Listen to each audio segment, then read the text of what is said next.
Bonjour les enfants, c'est papa. Mon mur est un asile psychiatrique à ciel ouvert et ma salle d'attente est toujours bondée. Bienvenue à la clinique les enfants, bienvenue dans le 6h30 de la clinique. David et Boutou, tu es vraiment un mécréant mon frère. Avant je me posais des questions. En fait tu es un intellectuel qui est corrompu par la mauvaise qualité de son humanité. En fait, tu es un être humain de très mauvaise qualité.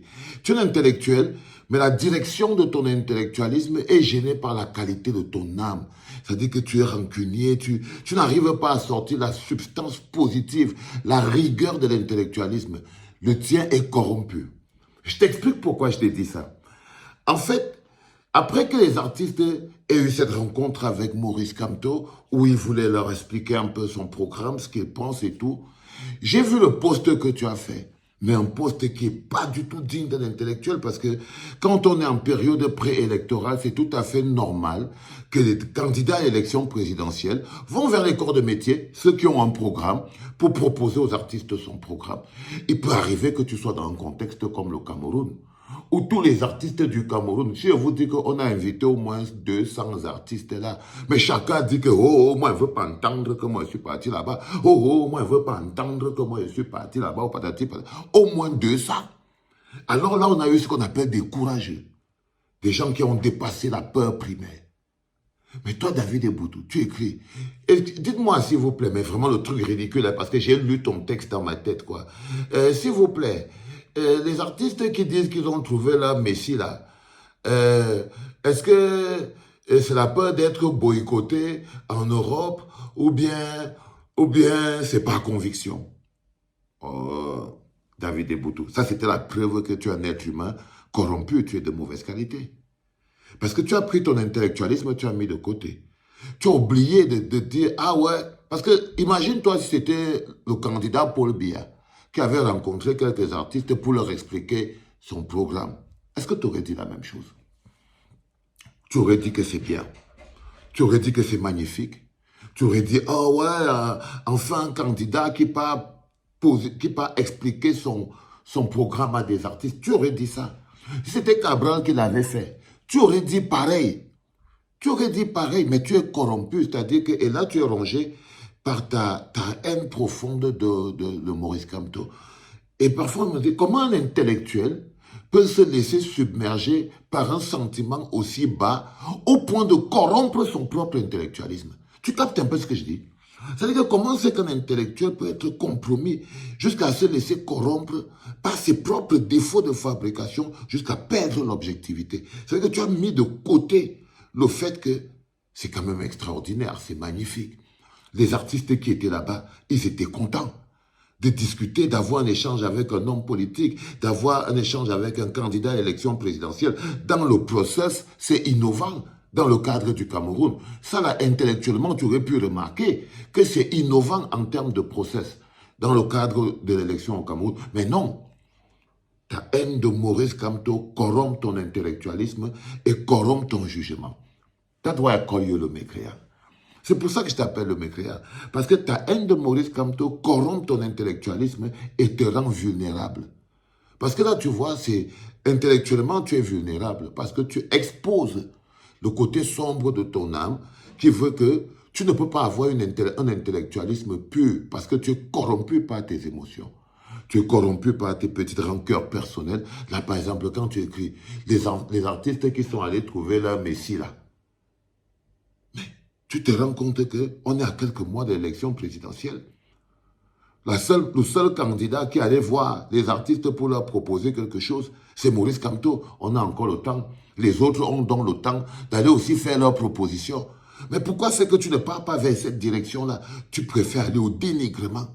Parce que derrière, c'est pour ça que je dis que tu es encore un intellectuel compromis par tes propres défauts de fabrication humaine et tout. C'est que tu es sorti totalement, mais tu es totalement sorti du contexte préélectoral. Tu ne t'es même pas dit, ah ouais, c'est bien comme ça, les autres peuvent aussi, hein, ça les encourage à se débrouiller, pour même ne serait-ce que copier. On dit que quand mon ami fait quelque chose qui est bien, mouf, je m'en fiche, je triche. Mouf, je m'en fiche, je triche. Mais tu as trouvé important de dénigrer les artistes qui sont allés là-bas. Parce que tout ce que tu as fait, c'était du dénigrement. Dénigrement lié à la corruption de ton intellectualisme, lié au fait que tu es victime de tes propres démons. Ton intellectualisme est rongé par ta propre rancœur. Tu vois, ça t'empêche d'avoir un intellectualisme fluide.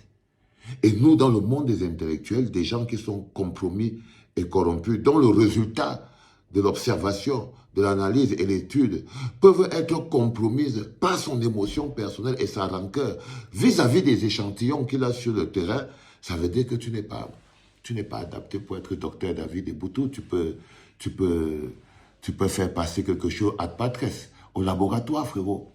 Quand j'ai vu ça, j'ai vu ton âme, j'ai dit, oh, le petit gars, si c'est vraiment un mécréant. Tu vois ce que je veux dire? Ton intellect, c'est comme si ton intellect est attaqué par des virus de la compromission émotionnelle, humaine. Tu avais des envies, c'est un peu comme si tu es frustré, tu es chargé de frustration. On dirait que tu es chargé de frustration, tu en veux au monde, tu aurais aimé avoir quelque chose.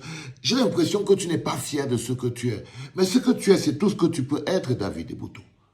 Mais tu pourrais être quelque chose de plus grand si tu n'avais pas un intellectualisme compromis qui peut par exemple faire que on est dans une période de pré-campagne, on structure en ce moment un environnement où on essaie de mobiliser le peuple autour des programmes parce que ce n'est pas intéressant d'avoir toute une campagne élection basée sur des boules puantes.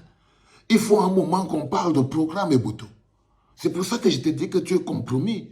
À quel moment, dans quel principe on va parler de programme? Et ton seul et unique problème, c'est parce que c'est Maurice Kamto.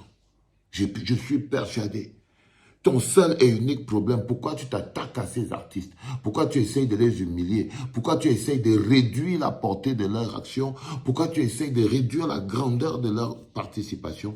Parce que ta cible de base, c'est Maurice Kamto. Ta cible de base, c'est Maurice Kamto. Un jeune homme comme toi. Crée même un parti politique, non, David Eboutou. Fais quelque chose, arrête d'être jaloux des gens. Je crois que tu as un véritable problème avec ta propre vie. Tu n'es pas fier de ce que tu es. Tu crois que tu mériterais mieux. Je suis sûr, quand je te vois, tu es sûr et certain que la place à laquelle tu es là au Cameroun, là, c'est même pas ta place. Tu crois que tu mériterais mieux. Je suis désolé, frère. Tu es exactement à ta place. Tu es exactement à ta place. Et quand je vois même comment c'est que, intellectuellement, tu t'exposes comme tu t'exposais là, c'est-à-dire qu'on est en période de pré-campagne, on est en train de présenter des programmes, c'est presque une innovation dans notre environnement. Le rêve, c'est qu'on sorte de la campagne du JAPAP, la campagne des boules puantes, la campagne du tribalisme, la campagne des choses comme ça, et qu'on rentre enfin dans les programmes. Tout intellectuel normal aurait dit, on va enfin parler de programmes. Non, tu remets le pays dans le JAPAP. Ah, mon pauvre petit. Ah, mon pauvre petit David Eboutou, non, tu n'es pas un vrai docteur. Tu es compromis. Tu es compromis. Tu as des défauts de fabrication liés à la qualité de ton humanité, la qualité de ton âme. Ta haine de Maurice Kamto te rend débile. Ça vole, ta haine de Maurice Kamto aspire. Ça aspire ton intellectualisme. Je ne veux pas croire que tu es un tribaliste parce que normalement, vous n'êtes pas censé avoir un problème.